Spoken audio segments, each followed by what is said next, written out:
Hi, welcome back to HardReset.Info channel. In front of me I have OPPO Reno15 Pro. In this video I will show you how to remove bloatware and pre-installed apps on this device.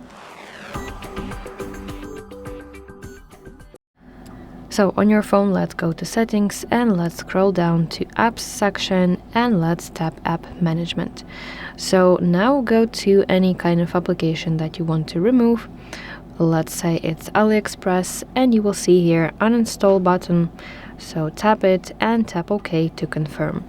But if this system application, such as camera for example, you will see only disable button. So that means that this application cannot be removed because it's system app.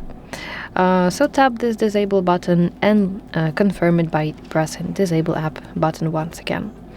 So that is basically it. Thank you for watching. If you find this video helpful, please like it and subscribe to our channel to see more content like this.